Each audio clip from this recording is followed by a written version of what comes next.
தமிழ்நாடே மிகுந்த ஆவலோடு எதிர்பார்த்து காத்து கொண்டிருக்கும் அந்த நாள் முடிவுக்கான நேரம் தற்போது நெருங்கி கொண்டிருக்கிறது. இன்னும் சில மணி நேரங்களில் தமிழ்நாட்டின் அடுத்த முதலமைச்சர் யார் என்பது தெரிந்துவிடும்.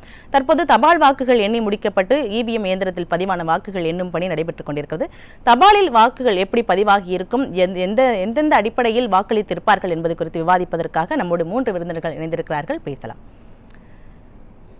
திருமதி நாச்சியாள் சுகந்தி, இப்போ தபால் வாக்குகள் எண்ணி முடிச்சிருக்கிறாங்க. 8 மணிக்கு கரெக்டாக ஆரம்பிச்சிட்டாங்க. இந்த தபால் வாக்குகள் அப்படின்றது எந்தெந்த அடிப்படையில் எப்படியெல்லாம் பதிவாகி இருக்கும் அப்படின்னு நினைக்கிறீங்க? பொதுவாக தபால் வாக்குகள் அப்படின்னாலே அது திமுகவுக்கு சாதகமாக இருக்கும் அப்படிங்கிற ஒரு நம்பிக்கை 2021 வரைக்கும் இருந்துச்சு. 2026 அந்த நம்பிக்கை உடைபடும். இப்பொழுது வந்த எண்ணிக்கையின் அடிப்படையில் பார்த்தீங்கன்னா கூட 2-3 இடங்களில் அதிமுக தான் முன்னிலையில் இருக்கிறது தபால் வாக்குகள் எண்ணிக்கையில் அப்படின்னு. அதற்கு மிக முக்கிய காரணம் என்ன அப்படின்னு பார்த்தீங்கன்னா, இந்த அரசு ஊழியர்களை இவர்கள் தொடர்ந்து வஞ்சித்ததன் காரணமாகவும் கடைசி நிமிஷத்தில் அந்த பழைய ஓய்வூதிய திட்டத்தை நாங்கள் மாற்றி தரோன்னு சொல்லிட்டு கடைசியில் உண்மையிலுமே அரசு ஊழியர்களுக்கு இந்த அரசாங்கம் ஒரு மிகப்பெரிய ஏமாற்றத்தை கொடுத்தது. அதை வெற்றின்னு வேற நடத்துறதுக்கு ஒரு ட்ராமா பண்ணினாங்க. இனிப்பெல்லாம் ஊட்டி விட்டாங்க. இனிப்பு, ஆமாம், உண்மையில் அது அல்வா கொடுத்தார்கள் என்று தான் சொல்ல வேண்டும். அது இனிப்பு ஊட்டி விட்டதில்லை, அது அல்வா கொடுத்தார்கள். ஒரு அரசாங்கமாக திமுக செய்த தவறுகளுக்கான ஒரு தண்டனையாகத்தான் நான் தபால் ஓட்டுகளை பார்க்கிறேன். ஏன்னா அரசு ஊழியர்களை இவர்கள் போராடிய காலகட்டங்களிலெல்லாம், அது அரசு ஊழியர்கள்னால் நிரந்தர ஊழியர்கள் மட்டும் கிடையாது, கான்ட்ராக்டில் இருக்கின்ற ஊழியர்கள், அது செவிலியர்களாக இருக்கட்டும், ஆசிரியர் பெருமக்களாக இருக்கட்டும், அவங்க எல்லாத்தையும் எந்த அளவுக்கு இவர்கள் கொடுமைப்படுத்தினார்கள் அப்படிங்கிறது ரொம்ப முக்கியம். அப்போது அன்னைய தேதிக்கு இவர்கள் கொடுமைப்படுத்திய போது பஸ் ஸ்டாண்ட் இங்கேருந்து அவங்களை கொடுமைப்படுத்தினாங்கன்னு சொல்கிறீங்களா? ஆமாம், டெஃபினட்டாக. ஏன்னா அந்த செவிலியர்கள் எல்லாம் கொண்டு போய் பஸ் ஸ்டாண்டில் நடுராத்திரியில் 12 o'clock அதில் 90% விமன். அப்போ பெண்களை கொண்டு போய் நடுராத்திரியில் நீங்கள் கிளாம்பாக்கத்தில் இறக்கி விட்டு வந்ததாக இருக்கட்டும், தூய்மை பணியாளர்களை அது ஹராஸ்மெண்ட்டோட உச்சம், கொடுமையோட உச்சமாக அவர்களை. அந்த பெண்களோட வாக்குகள் எப்படி இருக்கும் அப்படின்றத தொடர்ந்து பேசலாம். நன்றி. திரு அக்னீஸ்வரன், பெண்களோட வாக்குகள் முக்கியமாக அரசு ஊழியர்கள் செவிலியர்கள்லாம் எப்படி கொடுமைப்படுத்தினாங்க அப்படின்றத சொன்னாங்க. ஸோ அதுலேயும் பெண்கள் அதிகபட்சமாக பெண்களோட வாக்குகள் தான் தமிழ்நாட்டில் பதிவாகியிருக்கு. அந்த வாக்குகள்லாம் திமுகவுக்கு போயிருக்க வாய்ப்பு இருக்கா? இல்லை, தமிழ்நாட்டில் 1 கோடி பேருக்கு பெண்களுக்கு அந்த உரிமை தொகை கொடுக்கவே இல்லை. எதெல்லாம் ஏமாத்திரமோ அதுக்கெல்லாம் கலைஞர்னு பேர் வச்சுக்கிடுவாங்க திமுக. கலைஞர் உரிமை மகளிர் தொகை தானே. ஆனால் 1 கோடி பேர்த்துக்கு கொடுக்கல. அவங்க என்ன செய்வாங்க? இந்த 5 வருஷம் அவங்களுக்கு எவ்வளோ வேதனை ஏற்பட்டிருக்கும். ஒரு வீட்டில் 3 தாய்மார்கள் அல்லது 3 பெண்கள் இருந்தாங்கன்னா அதில் யாருக்காவது ஒருத்தருக்கு தான் அந்த 1000 ரூபாய் போய் சேரும். அப்போ மீத உள்ள 2 பேருக்கும் தகுதி இல்லைன்னு தீர்மானித்த இந்த திராவிட மாடல் அரசாங்கத்தை என்னன்னு சொல்லுவாங்க? தேர்தல் வரும்பா, பொறு, அது வரைக்கும் நீ என்ன ஆட்டம் ஆடு, அதுக்கப்புறம் உன்னை மக்கள் தண்டிப்பார்கள்னு இன்னைக்கு தபால் வாக்கு தங்களோட தண்டனையை அவங்க வாக்குகள் மூலமா கொடுத்துருக்காங்களா? ஜனநாயக நாட்டில் அது ஒன்று தானே செய்ய முடியும். அப்போ அது அதுக்குரிய தேர்தல் காலம் 5 ஆண்டு காலம்னா அது வரைக்கும் அவங்க நிறைய ஆடிக்கிறலாம், நிறைய சம்பாரிச்சுக்கலாம், எல்லா அதிகாரத்தையும். துணை முதலமைச்சரை உதயநிதி அவர்களை மாண்புமிகு துணை முதலமைச்சரை மாற்ற போறோம்னு 2021 சொன்னீங்களா? அப்போ அதெல்லாம் அந்த உள்கட்சிக்குள்ளே சில வெடிப்புகள் வேதனைகள் வரத்தானே செய்யும். அப்போ இந்த பெண்கள் என்று வருகிற போது பாலியல் குற்றங்கள், ஏன் பாலியல் குற்றங்கள் நிறைய நடக்குது? டாஸ்மார்க்கில் தினமும் 1 கோடி பேருக்கு மேலே குடிச்சிட்டு வீட்டுக்கு போகிறாங்க. அவங்களுக்கு கண்ணு மூக்கு தெரியாமல் குடிச்சிட்டு போயிட்டு அங்கே ஏதாவது தவறு நடக்கும். ஆனால் அந்த நடந்த தவறுகளை பதிவு செய்யாமல் இருப்பது தான் திராவிட மாடல் அரசாங்கத்தினுடைய பணியாகவே இருக்கிறது. அதனால் அந்த வேதனை இப்போ பதிஞ்சா தானே உங்களுக்கு அந்த இதிலெல்லாம் வரும், குற்ற வழக்கு பின்னணியில் வரும். ஆனால் அதெல்லாம் இவங்க பதிகிறதே இல்லை. அந்த மாதிரி எண்ணற்ற பிரச்சனைகள். செவிலியரை கொரோனா காலகட்டத்தில் முன்னாள் முதலமைச்சர் மாண்புமிகு எதிர்க்கட்சி தலைவர் அவங்கள இந்த உயிர் காக்கும் கருவியாக அவர்களை பயன்படுத்தி அதை தெய்வங்களாக பார்த்தார்கள், நியமித்தார்கள். ஆனால் இவங்க வந்த உடனே அதெல்லாம் பண்ண முடியாது, உங்களுக்கு 2 வருஷம் தான் போங்க அப்படிலாம் அனுப்பிச்சு விட்டாங்களா? அது பாவம் இல்லையா? அப்போ இந்த மாதிரி எண்ணற்ற பாவங்களை திராவிட மாடல் ஆட்சி செஞ்சிருக்கு. அதனுடைய வெளிப்பாடு தான் இந்த தபால் வாக்குகள். இனியும் போக போக போக அவர்களுக்கு பெருத்த இடியும் மின்னலும் வரத்தான் செய்யும் என்று அடியேன் முழுமையாக நம்புகிறேன். இப்போ இந்த பெண்களுக்கான பாதுகாப்பு அது மட்டும் இல்லாமல் இந்த குற்ற வழக்குகள் எப்படி மதுபானத்தோட விற்பனை அதிகரிச்சிருக்கிறதுனால குற்றங்கள் நடக்குது அப்படின்னு சொல்லியிருக்கீங்க. ஸோ இதெல்லாம் பெண்கள் மனசில் வச்சு தான் வாக்குப்பதிவு பண்ணியிருப்பாங்க அப்படின்னு சொல்கிறீங்க இல்லையா? அப்படித்தான் நான் நினைக்கிறேன். ஆனால் அவங்க என்ன சொல்கிறாங்க, நாங்கள் 1,31,00,000 பெண்களுக்கு உரிமை தொகை கொடுத்துருக்கோம், அப்போ அந்த ஓட்டுலாம் எங்களுக்கு தானே வரும் அப்படின்னு சொல்கிறாங்கல்ல சார். நீங்கள் மக்கள்கிட்ட வரியை உயர்த்தாமல் 1,31,00,000 பேர் கொடுத்துருந்தீங்கன்னா உண்மையிலே உங்களுக்கு செவ்வணக்கம். ஆனால் நீங்கள் வரியை உயர்த்துறீங்களே, மின்சார கட்டணத்தை உயர்த்திட்டீங்களே, இது இல்லாம கடனையும் நிறைய வாங்கியிருக்கீங்களே, ஒரு மாதம் 1000 ரூபாய். சரி, இது 5 வருஷத்துக்கு கொடுத்தீங்களா? இல்லையே. அப்ப இவ்வளவு முரண்பாடுகளும் முட்டுக்கட்டைகளும் மக்களை ஏமாற்றுகிற அரசாங்கமாகத்தான் திமுக இவ்வளவு செயல்பட்டதே ஒழிய. இப்ப நீங்க சொல்ற மாதிரி மக்களை ஏமாத்திருக்காங்க அப்படின்னா அது அடுத்தடுத்த சுற்றுல நம்ம வாக்குகள் எப்படி வருது அப்படின்னு பார்க்கலாம். இப்ப முதல்ல தபால் வாக்குகள் அப்படின்றது என்ன பட்டிருக்கு. நாச்சியார் சுகந்தி சொன்ன மாதிரி அரசு ஊழியர்களுக்கு இவங்க கொடுத்த வாக்குறுதிகள் எதையும் நிறைவேற்றல, ஏமாத்திருக்கிறாங்க அப்படின்ற பட்சத்துல அரசு ஊழியர்களோட கோபம் எந்த மாதிரி இருக்கும்? ஏற்கனவே அரசு ஊழியர்கள் சங்கத்துல என்ன சொன்னாங்கன்னா, நாங்க வந்து திமுகவை எதிர்கட்சி வரிசையில உட்கார வச்சு பாக்குறோம்னு சொன்னாங்கல்ல, அதை கூட கூப்பிட்டு திமுக மிரட்டினாங்கல்ல. அப்ப இன்னைக்கு யாரையாவது மிரட்ட முடிஞ்சுதா? ஆகவே இதுதான் அவர்களுடைய அந்த திட்டம் இருக்குல்ல, அந்த திட்டம் மக்களுக்கான திட்டமா இல்ல, பொதுமக்களுக்கான திட்டமாக இல்லை. யாருக்கான திட்டமா இருக்குது? அதிமுகவினுடைய பொதுச் செயலாளர், அண்ணா திமுகவின் திட்டங்கள் பொதுமக்களுக்கான அனைவருக்குமான கட்சி அண்ணா திமுக. அதிமுக அரசாங்கம் போடுகிற திட்டம் அது அனைவருக்குமான திட்டங்களாகத்தான் வரும். ஆனா திமுகவினுடைய திட்டங்கள் ஒண்ணு, எல்லா திமுக காரங்களும் பணம் சம்பாதிக்கலைங்க, அதையும் நான் வேதனையோட ஒப்புக்கொள்கிறேன். மேல்மட்டத்தில் இருக்கக்கூடியவர்கள், அதிகார வர்க்கத்தில் இருக்கக்கூடியவர்கள், எதிர்கட்சி தலைவர் சொன்னது மாதிரி 4 அதிகார மையம் இருக்கிறது, அந்த அதிகார மையத்தில் நேரடி தொடர்புல இருக்கிறவங்க பணம் சம்பாதிச்சுக்கிட்டாங்க. நீங்க சொல்ற மாதிரி அவங்க அரசு ஊழியர்களை வேணா ஏமாத்தி இருக்கலாம். இப்போ தபால் வாக்குகள்ல மாற்றுத்திறனாளிகள் வாக்குகள் இருக்கு, முதியோர்கள் வாக்குகள் இருக்கு. ஸோ அவங்களோட வாக்குகள்லாம் எந்த வகையில பதிவாகி இருக்கும்? நீங்க மாற்றுத்திறனாளிகளுடைய காவல்துறை அந்த என்ன எப்படி பள்ளி கல்வித்துறை இயக்குநர்களை போராடினாங்கல்ல, அவர்கள் 2 ஆண்டுகளுக்கு மேல் பணியில் இருந்தால் அவங்களை நிரந்தரமாக்கணும் சொல்லி கலைஞர் கருணாநிதி ஒரு சட்டத்திட்டத்தை வகுத்தார், சுற்றறிக்கை, அரசு ஆணை பிறப்பித்தார். ஆனா நீங்க அடிச்சு விரட்டினீங்க காவல்துறையினர் வச்சு. அப்ப இதெல்லாம் ஏற்புக்கூடியதா? தூய்மை பணியாளர்கள் 13 நாள் போராடினாங்க. ஆனால் சுதந்திர தினத்தை கொண்டாடணும் அப்படிங்கிறதுக்காக அந்த மார்க்சிஸ்ட் கம்யூனிஸ்ட் தலைவர்கள் எல்லாம் இருந்த போதும் நீங்க அடிச்சு விரட்டினீங்கல்ல, பெண்களை எப்படியெல்லாம் நீங்க அதை சித்திரவதைப்படுத்தினீங்க. அப்ப இதெல்லாம் ஒரு மௌன புரட்சியாக 5 வருஷம் காத்திருப்பாங்க அப்படின்னு தான் நான் பார்க்குறேன். ஸோ 5 வருஷம் காத்திருந்து தங்களோட தண்டனை இல்லை தங்களோட கோபத்தை தபால் வாக்குகளில் இல்லை இவங்களோட வாக்குப்பதிவில் வெளிப்படுத்துவாங்க அப்படின்னு நம்புறீங்களா? அப்படித்தான் நான் நம்புறேன். ஓகே. எதிர்ப்புகளை ஒரு பெரிய ஒரு அரசாங்கத்தின் மீது எதிர்ப்புகளை என்ன எது செஞ்சாலும் காவல்துறையை வச்சு இது பண்ணுவாங்க. ஆனால் அரசு ஆட்சி விட்டு இறங்கினதுக்கு பிறகு அது முடியாதுல்ல. அதனாலதான் இவர்கள் தண்டிப்பார்கள் என்று நான் முழுமையாக நம்புகிறேன். அதிமுக ஆட்சி மலரும் என்பதில் நான் 100% நம்புகிறேன்.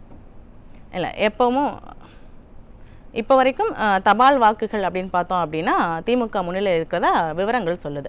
ஸோ இது பின்னல்ல இன்னும் வர்ற நேரத்தில் மாறுறதுக்கான வாய்ப்புகள் இருக்கா, இல்லைனா இதே தான் தொடரும் அப்படின்னு நினைக்கிறீங்களா?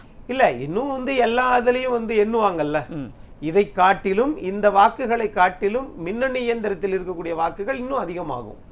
அப்ப நிறைய பேர் ஓட்டு போட்டிருப்பாங்க, அந்த எண்ணிக்கை அதிகம், அதுலயும் மாற்றம் ஏற்படும் அப்படிங்கறதான் அசைக்க முடியாத நம்பிக்கையாக நான் வைத்திருக்கிறேன். இல்லை, இப்போ நாச்சியார் சுகந்தி சொன்ன மாதிரி தபால் வாக்குகள் அப்படின்றது எப்போவுமே திமுகவுக்கு சாதகமாக தான் இருக்கும் அப்படின்றதான் ரொம்ப நாளாக அப்படியே சொல்லப்பட்டுட்டு வருது, ரொம்ப ஆண்டுகளாக. இப்போ இந்த தேர்தலையும் அதுதான் நடக்கும் அப்படின்னு நினைக்கலாமா, இல்லை மாற்றத்துக்கான வாய்ப்பு இருக்கா? மேடம், நாச்சியார் சுகந்தி மேடம் சொன்னது உண்மைதான். அவங்க என்னன்னா, இந்த அரசு ஊழியர்களும் ஆசிரியர்களும் கருணாநிதிக்கு செல்லப்பிள்ளை அப்படின்னு சொல்லுவாங்க. ஏன்னா சம்பள உயர்வை கொடுத்து அவங்க இது பண்ணிக்கிடுவாங்க. ஆகையினால இவங்க அவர்களுக்கு ஆதரவாகத்தான் செயல்படுவாங்க. ஆனால் இந்த 5 வருஷத்துல செயல்பட்டாங்களா திமுக கலைஞர் கருணாநிதியை போல் செயல்பட்டாங்களான்னு கேட்டால் இல்லைங்க. கருணாநிதி மாதிரி ஸ்டாலின் செயல்படலையா? செயல்படலை. அவர் பேசுவார், அவ்வளோதான். ஆனால் செயல்படாத ஒரு அரசாங்கம். இன்னொன்று வருத்தத்தோடு சொல்கிறேன், இந்த 5 ஆண்டு காலமும் அதிகாரிகள் தான் ஆட்சி செய்தார்கள். அரசியல் கட்சியில் தேர்ந்தெடுக்கப்பட்ட சட்டமன்ற நாடாளுமன்ற உறுப்பினர்கள் தமிழ்நாட்டில் ஆட்சி செய்யவில்லை அப்படின்னு தான் என்னுடைய பார்வை. நான் ஆனால் திமுகவினர் என்ன சொல்றாங்க, ஸ்டாலின் இஸ் மோர் டேஞ்சரஸ் தென் கருணாநிதி அப்படின்ல ஒரு பெரிய பட்டம் கொடுக்குறாங்க. நீங்க கருணாநிதி மாதிரி செயல்படலை அப்படின்னு சொல்றீங்க. அதுதான், அவரை காட்டில் இவர் ரொம்ப டேஞ்சரானவர். எதுல? கடன் வாங்குறதுல, வரியை உயர்த்துறதுல, அது மாதிரி பெண்களை வந்து தகுதியை தீர்மானிச்சு அவங்களை ஏமாத்துறதில்ல. என்ன டேஞ்சரு? டேஞ்சர்ன்ற வார்த்தையே ஜனநாயக நாட்டில் சரியா மேடம்? அப்படி அந்த வார்த்தை சரியா? ஒரு டேஞ்சர்னால எதுக்கு டேஞ்சர் லைட்டுன்னு வச்சிருக்கோம்? ஆபத்து நேரத்தில் எரியுறது தானே. அப்ப டேஞ்சர் லீடர்னு சொல்லலாமா? ஆக அதெல்லாம் வந்து ஒரு ஒவ்வாத வார்த்தைகள். ஜனநாயக நாட்டில் எல்லோரும் அரவணைச்சு செய்ய போக முடியுமா? முடியாது. முடியாத அரசாங்கமாகத்தான் திராவிட மாடல் அரசாங்கம் இருந்திருக்கு அப்படின்றத நான் பார்க்குறேன். இப்போ தபால் வாக்குகள் அப்படின்னு பார்த்தோன்னா மொத்தமே ஒரு 4 லட்சம் சம்திங் வாக்குகள் தான் இருக்குது. ஆனால் இவிஎம் மிஷினில் பார்த்தோம் அப்படின்னா கிட்டத்தட்ட 4 கோடிக்கு மேலே இருக்குது. ஸோ இந்த ரெண்டையும் ஒப்பிட்டு பேசுறது அப்படின்றது சரியாக இருக்குமா? இதுக்கும் அதுக்குமான வேறுபாடு அப்படின்றது எப்படி இருக்கும்? இல்லை, அரசு இயந்திரத்தை கையாளுகிறவர்கள் தான் இந்த தபால் வாக்குகளில் நிறைய போடுவாங்க. அரசு ஊழியர்கள், எல்லா துறையும் சார்ந்தவர்கள் எல்லாரும் அதில் தான் போடுவாங்க. ஆனால் இது வந்து மொத்தம் 5,73,00,000 வாக்குகள் தமிழ்நாட்டில் தகுதி வாய்ந்த வாக்காளர்கள். அதில் இவ்வளவு வாக்குகள் பதிவாகிருக்கு, 85% பதிவாகிருக்குதுன்னா இந்த ஆட்சி வந்து மக்கள் வெறுப்பில் இருக்கிற ஆட்சி. இன்னொன்று எஸ்ஐஆருக்கு பிறகு ஒரு பெரிய மாற்றம். 3வது 4 முனை கூட்டணி. அதனால் இந்த 5 ஆண்டு காலத்தில் மக்கள் எவ்வளவெல்லாம் துன்பப்பட்டாங்களோ முந்தைய ஆட்சியை விட, முந்தைய அதிமுக ஆட்சியை விட இந்த ஆட்சியில் மக்கள் விலைவாசி உயர்வு, எல்லாமே உயர்வு. அப்படி இருக்கிற போது அது வந்து இது 4.5 லட்சம் ஓட்டு, 5 லட்சம் ஓட்டுன்னே வச்சுக்கோங்க தபால் வாக்குகள். மீதம் உள்ளது வந்து இருக்கு இல்லையா, அது வந்து 5,73,00,000. ஆக அதுதான் அதிகம். அதையும் நம்ம பார்க்க வேண்டியது வரும். தபால் ஓட்டுக்கள் அரசு ஊழியர்களுடைய வாக்குகளாக இருக்கும். மாற்றுத்திறனாளிகள், இந்த முதியோர்களை இந்த தடவை சேர்த்திருக்கிறாங்க. முதியோர்கள் எடுத்துக்கிட்டீங்கன்னா நீங்க பழைய ஓய்வூதியம் வந்து எல்லாத்துக்கும் கொடுத்துட்டீங்களா அரசு ஊழியர்களுக்கு? அது மாதிரி ஓஏபி பென்ஷன் நீங்க சரியா கொடுத்தீங்களா? நிறைய பேருக்கு வந்ததே நின்று போச்சுங்க. இப்போ மாற்றுத்திறனாளிகள் துறை அப்படின்றது முதலமைச்சர் கிட்ட இருக்கிற துறை. ஸோ அந்த மாற்றுத்திறனாளிகளுக்கு கூட இந்த ஆட்சியில் எதுவும் செய்யலை அப்படின்னு சொல்றீங்களா? இல்லை, அவங்க அந்த வார்த்தையை வச்சதே திமுக தான். ஆனால் அவர்களை அவமரியாதைப்படுத்தியதும் திமுக தான். என்ன திட்டத்தை அவங்க செய்தாங்க சொல்லுங்க? ஏதாவது ஒரு திட்டங்கள் மாற்றுத்திறனாளிகளுக்காக நாங்கள் செய்தோம் அப்படின்னு சொல்லுங்க. எந்த திட்டமும் செய்யவில்லை. ஆனால் அவர்கள் தங்களை பெருமைப்படுத்தி கொண்டே இருந்தார்களே ஒழிய மக்கள் பிரச்சனையை பார்க்கல. அப்படிதான் நான் பார்க்குறேன். ஸோ கடந்த 5 ஆண்டு காலங்களாக தங்களோட பெருமையை பேசுறதை மட்டுமே அவங்க வேலையை செஞ்சுருக்காங்க அப்படின்னு. ஆமாம், அதுதான் உங்களுடைய பெரிய ஒரு அஸ்திரமா, பெரிய ஒரு விளம்பர மாடலா. செய்தித்தாளில் நீங்கள் தினமும் பாருங்க எவ்வளவு விளம்பரம். இந்த தேர்தல் நடந்து முடிஞ்சதுக்கு பிறகு ஏப்ரல் 23க்கு பிறகு அது தேர்தலுக்கு முன்னாடி எவ்வளோ விளம்பரம். பண்பலையில் விளம்பரம், செய்தித்தாளில் விளம்பரம், எல்லா ஊடகத்திலும் தமிழ்நாட்டில் இருக்கக்கூடிய ஒரு சில ஊடகத்தை தவிர எல்லா ஊடகத்தையும் அவர்கள் 5 ஆண்டுகளுக்கு குத்தகை எடுத்தார்கள். இது எல்லாரும் தெரிஞ்ச உண்மைதான். இந்த விளம்பரங்கள் எல்லாம் பார்த்து மக்கள் என்ன நினைச்சிருப்பாங்க? இவர்கள் வந்து நிர்வாகத்தை செய்ய முடியாதவர்கள் இந்த மாதிரி மக்கள் மனதை மூளைச்சலவை செய்கிறாங்க அப்படின்னு எடுத்திருப்பாங்க. நீங்க பேசுறப்ப சொன்னீங்க எப்போ வரலாற்றில் இல்லாத அளவுக்கு இந்த தடவை 85% வாக்குகள் வந்து தமிழ்நாட்டில் பதிவாகியிருக்கு. இது ஆளும் அரசின் மீதான எதிர்ப்பின் வெளிப்பாடு அப்படின்னு எடுத்துக்கலாமா, இல்ல வாக்குப்பதிவு அப்படின்றத ஒரு விழிப்புணர்வா எடுத்து மக்கள் போட்டிருக்கிறாங்க அப்படின்றத எடுத்துக்கணுமா? நீங்க 2011 78% வாக்கு போட்டுறாங்க. அப்போ கலைஞர் கருணாநிதியினுடைய ஆட்சி நாங்கள் வந்து 2011 200 சட்டமன்ற தொகுதியில் வெற்றி பெற்று திரும்பவும் ஆட்சி அமைப்போம்னு சொன்னாங்க. என்னடா 78% கூடியிருக்கிறேன்னு ஆச்சரியப்பட்டாங்க. ஆனால் திமுக ஆளுங்கட்சியாக வரல, எதிர்கட்சியாகவும் வரவில்லை. அதே மாதிரி தான் இப்போது 85%. இதுவரைக்கும் தமிழ்நாட்டில் இவ்வளோ 78 தான் அதிகம். ஆனால் 2026 85%ங்கிற போது இந்த ஆட்சியின் மீது வெறுப்பு அல்லது இந்த ஆட்சியின் மீது பாசமின்மை, இவர்கள் நம்மை காப்பார்கள் என்கிற நம்பிக்கையின்மையை காட்டியிருக்குதுன்னு ஆளும் அரசன் மீதான ஒரு எதிர்ப்பு தான் அப்படின்னு சொல்லியிருக்கீங்க. உங்க கருத்துக்கு மிக்க நன்றி. நன்றி. பேராசிரியர் மஞ்சுளா, இப்போ தபால் வாக்குகள் அப்படின்னு எடுத்துக்கிட்டோம்னா மாற்றுத்திறனாளிகள், முதியவர்கள், அரசு ஊழியர்கள் இவங்களோட வாக்குகள் தான் அதிகமாக பதிவாகியிருக்கு. ஸோ நாச்சியார் சுகந்தி சொன்ன மாதிரி, அக்னீஸ்வரன் சொன்ன மாதிரி இவங்க யாருக்குமே திமுக அரசு எதுவுமே பண்ணலை. அதுவும் இல்லாமல் போராட்ட காலத்தில் இருந்தவங்க மேலே தங்களோட அடக்குமுறையை காமிச்சிருக்கிறாங்க. ஸோ இதெல்லாம் அவங்க வாக்குகளில் எதிரொலிக்கும் அப்படின்றதுனால திமுகவுக்கு இந்த தபால் ஓட்டுகள்லேயே ஒரு தோல்வி கிடைக்கும் அப்படின்னு சொல்கிறாங்க. நீங்க என்ன நினைக்கிறீங்க? முதல்ல வணக்கம். நம்ம மதச்சார்பற்ற எமது நாட்டில் எல்லோருக்கும் உரிய பண்டிகை தேர்தல் அப்படின்னு சொல்லி ஈரோடு தமிழன்பன் ஒரு அற்புதமான கவிதையை வந்து எழுதுவார். அந்த வகையில் இந்த தேர்தல் வந்து ரொம்ப முக்கியத்துவம் வாய்ந்தது. ஏன் சொல்கிறேன் அப்படின்னு சொன்னால், இன்றைக்கி வந்து ஒரு புதிய கட்சி ஒன்று புறப்பட்டு வந்திருக்கு, அதுக்கு வந்துட்டு ஒரு பெரிய பார்வை வரும் அப்படின்லாம் சொல்கிறாங்க. இப்போது தபால் ஓட்டுகள் எண்ணக்கூடிய ஒரு நேரம். இப்போ இந்த நேரத்தில் வந்து ஒரு கட்டமைப்பு இருக்குது, அதாவது திமுகவுக்கு தான் அந்த ஓட்டுகள்லாம் போகும், ஆனால் இந்த தடவை அது வந்து மாறப்போகுது அப்படின்லாம் சொல்கிறாங்க. ஆனால் வந்திருக்கக்கூடிய நிலவரத்தின்படி வேற ஒரு காட்சி தான் வந்து நமக்கு தோணுது. அடுத்ததாக மாற்றுத்திறனாளி இவர்களுக்கெல்லாம் வந்து என்ன செஞ்சாங்க அப்படின்னு பார்க்கும்பொழுது, மாற்றுத்திறனாளிகளுக்கு உதவித்தொகை அப்படின்றது அதிகரித்து கொடுத்துருக்காங்க. அடுத்ததாக இந்த கடற்கரைகளில் அந்த தண்ணியில் கடல் நீரில் வந்து கால் நனைக்க முடியுமா அப்படின்னு நினைத்த அந்த ஒரு கற்பனையெல்லாம் இன்னைக்கு வந்து நிஜமாக்கி கொடுத்திருக்கிறது திமுக அரசு. அப்போது எதுவுமே செய்யலை அப்படின்ற ஒரு குற்றச்சாட்டு வந்துட்டு உடஞ்சி போகுது அப்படின்னு தான் நான் பார்க்குறேன். நிறைவேற்றலை அப்படின்றது இங்கே மிகப்பெரிய ஒரு அதிருப்தியாக இருக்கு இல்லையா? இல்லை, வாக்குறுதியை வந்து முற்றிலுமாக நிறைவேற்றவில்லை அப்படின்னு சொல்ல முடியாது. இப்போ மின் கட்டணம் வந்து ஏறி இருக்கு அப்படின்னு சொன்னா அது ஏற்கனவே அரசு ஊழியர்களுக்கு நீங்க கொடுத்தது அப்படின்றது பழைய ஓய்வு திட்டத்தை நாங்க திரும்ப கொண்டு வருவோம் அப்படின்றது. ஆட்சிக்கு வந்து 4 ஆண்டுகள் அதை பத்தி எதுவுமே பேசல. மிகப்பெரிய ஒரு போராட்டம் வெடிச்சதுக்கு அப்புறம் அதுக்கு மாற்றா ஒரு திட்டத்தை கொண்டு வர்றீங்க. இது அவங்களை ஏமாத்துற செயல் தானே? சரி, இல்ல அது ஏமாத்துற செயலா அப்படி பார்க்க வேண்டிய அவசியம் இல்லை அப்படின்னு நான் நினைக்கிறேன். ஏன்னா இதை தாண்டி வேற வேற நலத்திட்டங்களை வந்து முன்னெடுக்க வேண்டிய அவசியமா இருந்தனால, உதாரணத்துக்கு மகளிர் உரிமை தொகையிலிருந்து, விடியல் பயணத்திலிருந்து, தமிழ் புதல்வன், புதுமை பெண் திட்டம், இந்த மாதிரியான செயல் திட்டங்களை, மக்கள் திட்டங்களை வந்து முன்னெடுத்ததுனால இதுல கொஞ்சம் கவனம் இல்லாம போயிடுச்சு. அத கவன ஈர்ப்பு போராட்டத்தை தான் மக்கள் வந்து நடத்தினாங்க. இல்ல, அவங்க சொன்ன மாதிரி அவங்க ஃபர்ஸ்ட் என்ன சொன்னாங்க அப்படின்னா, நாங்க ஆட்சிக்கு வந்ததும் கொடுப்போம் அப்படின்றது 2021 தேர்தலில் திமுக கொடுத்த மிகப்பெரிய வாக்குறுதிகள்ல இதுவும் ஒண்ணு. இதை நம்பிதான் அரசு ஊழியர்கள் எல்லாருமே ஒட்டுமொத்தமா திமுகவுக்கு அப்ப வாக்களிச்சாங்க. ஆனா அப்படி நம்பி வாக்களிச்சவங்களை 4 ஆண்டுகளா போராட வச்சுட்டு, இல்ல இந்த திட்டம் நல்லா இல்ல, நாங்க இந்த திட்டத்தை கொடுக்குறோம், இதுக்குதான் எங்க கிட்ட நிதி இருக்கு அப்படின்னு அவங்களுக்கு பிடிக்காத இல்லைன்னா அவங்களுக்கு ஒத்து வராத ஒரு திட்டத்தை கொடுக்கறது அப்படின்றது இது எந்த வகையில நியாயப்படுது? இல்ல, அவங்களே வந்து ஏத்துக்கிட்டு தான் இனிப்பு வழங்கிய செய்திகளை கொடுக்கல அப்படின்ற செய்தியும் அவங்க அரசு தரப்புல இருந்து அது அரசு ஊழியர்கள் தரப்புல இருந்து அது சொல்லப்பட்டது. இல்ல, நீங்க வந்துட்டு ஒரு சில பேரை மட்டும் வச்சுக்கிட்டு நீங்க ஒட்டுமொத்தமாக எல்லாருக்குமானது அப்படின்னு நீங்க சொல்ல முடியாது. அவங்களுடைய இது வந்து மகிழ்ச்சியை வந்து பகிர்ந்துக்கிட்டாங்க. அவங்க போராட்டம் பண்றப்ப நீங்க அவங்க மேல அவ்வளவு அடக்குமுறைகளை ஏவி விட்டீங்க இல்லையா? அதெல்லாம் அவங்க மறந்துட்டு ஓட்டு போட்டுருவாங்களா? அதைத்தான் நம்ம இப்போ வாக்கு எண்ணிக்கையில வந்து நம்ம பார்க்க போறோம். அதனால அது நடந்தது வந்து சரியா தவறா அப்படின்ற இதுல வந்து இப்போ பேச வேண்டிய அவசியம் இல்லை அப்படின்னு நினைக்கிறேன். ஆனால் ஒரு அரசு வந்து மக்களினுடைய போராட்டத்தை ரொம்ப மோசமாக ஒடுக்க வேண்டிய அவசியம் இல்லை அப்படின்றதுதான் ஜனநாயக நாட்டில் இருக்கக்கூடிய மிக முக்கியமான ஒரு தன்மை.